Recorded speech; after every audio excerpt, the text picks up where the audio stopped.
L'éditorial du Figaro. Donald Trump a rompu avec l'esprit des pères fondateurs de l'Amérique par Patrick Saint-Paul.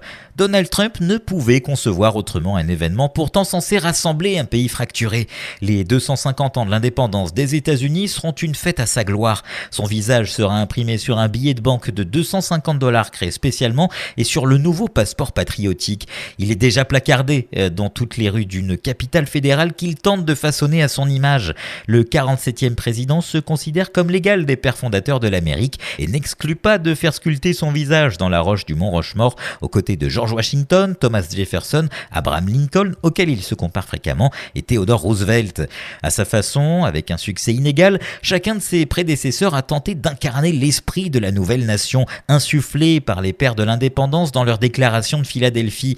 Lafayette et Rochambeau se sont battus à leur côté face à la couronne britannique pour défendre l'éclosion d'une société fondée sur un nouveau contrat social.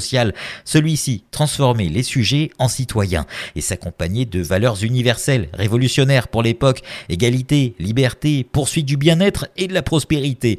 Tocqueville salua les vertus de ces démocraties qui, bien qu'imparfaites, faisaient figure de modèle. De Washington à Reagan, en passant par Kennedy, les présidents des États-Unis se voyaient comme les défenseurs de ces valeurs et considéraient leur pays comme un phare du monde libre.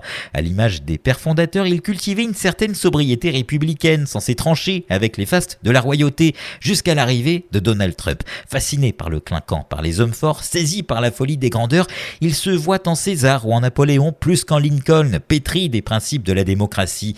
Il a dissous la commission bipartisane pour transformer les célébrations en événements MAGA qui polarisent davantage encore le pays.